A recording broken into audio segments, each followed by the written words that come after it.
آپ ذرا تصور کریں، ایک عام رات جس میں سب سو رہے ہوں اور دنیا اپنے معمول کے مطابق چل رہی ہو، مگر اچانک زمین لرزنے لگے اور پہاڑ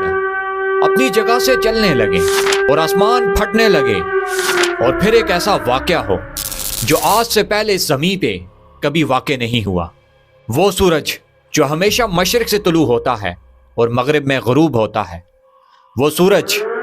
آج مغرب سے طلوع ہونے لگے۔ جی ہاں، یہ قیامت کی سب سے بڑی نشانیوں میں سے ایک نشانی ہے جسے قرب قیامت سے پہلے واقع ہو کے رہنا ہے، اور یہ وہ لمحہ ہوگا جس کے بارے میں اللہ تعالیٰ نے قرآن مجید میں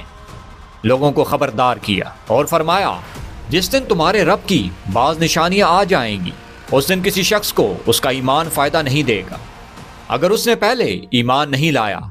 یا اپنے ایمان میں کوئی نیکی نہیں کی۔ اور اس سے مراد مفسرین کے نزدیک قیامت کا وہ واقعہ ہے جس میں سورج مغرب سے طلوع ہوگا، اور یہ وہ وقت ہوگا جس وقت میں ہر آنکھ پچھتائے گی، لیکن اس وقت اس پچھتانے کا کوئی فائدہ نہیں ہوگا اور توبہ کے دروازے بند ہو جائیں گے۔ اور اس واقعے سے متعلق اللہ کے نبی نے احادیث مبارکہ میں اپنی امت کو آگاہ کیا، اور اس سے متعلق اللہ کے نبی نے تمام اطلاعات دی جو قرب قیامت سے پہلے واقع ہو کے رہنی ہے۔ کہ آپ صلی اللہ علیہ وآلہ وسلم نے فرمایا کہ قیامت اس وقت تک قائم نہیں ہوگی جب تک زلزلے بکثرت نہ ہونے لگیں اور سورج مغرب سے طلوع نہ ہو اور ایک جانور جو زمین سے نہ نکلے، اور جب ان میں سے پہلا واقعہ ظاہر ہو جائے گا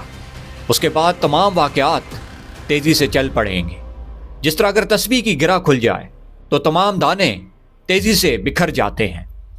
یہ مثال دے کے رسول اللہ صلی اللہ علیہ وآلہ وسلم نے آگاہ کیا کہ یہ تمام واقعات آپس میں اس طرح جڑے ہوئے ہیں، اور یاد رکھیے گا یہ وہ لمحہ ہوگا جس میں زمین و آسمان کی تمام نشانیاں اور تمام نظام الٹ پلٹ جائیں گے۔ اور اس کے ساتھ جو دوسری نشانی ظاہر ہوگی کہ اللہ تعالیٰ قرآن مجید کے حروف کو اٹھا لے گا، اور اس سے بڑھ کر کوئی اور بڑی آزمائش نہ ہوگی کہ جب ہدایت کردہ کتاب جس کا موضوع انسان ہے اس کتاب کو اٹھا لیا جائے گا۔ اور اس کے بارے میں بھی اللہ کے نبی نے امت کو اطلاع دی اور فرمایا کہ راتوں رات قرآن کے حروف اٹھا لیے جائیں گے،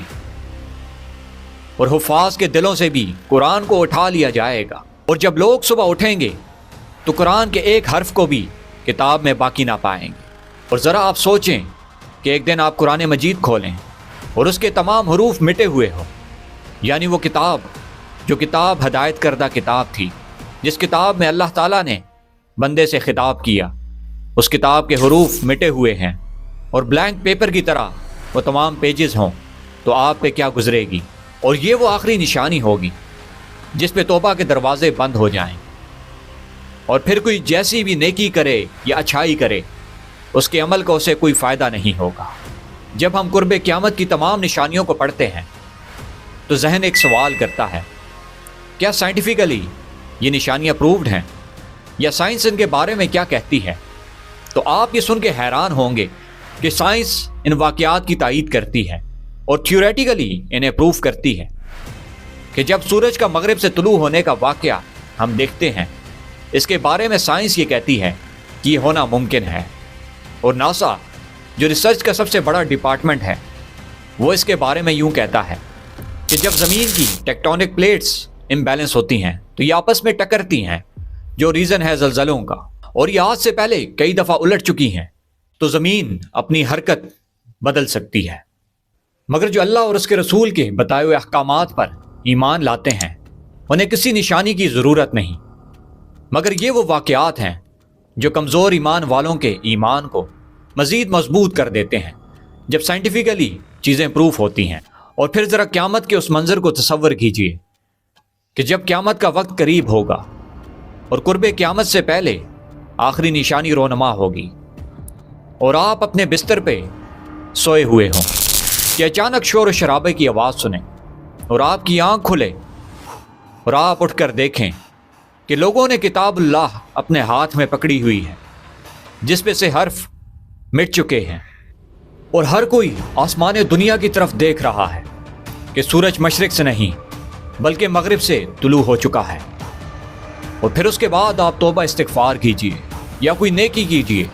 اس کا کوئی فائدہ نہیں، سب بے مقصد ہوں گی۔ اس لیے ہمیں ان تمام واقعات سے پہلے اپنے رب کو منا لینا چاہیے،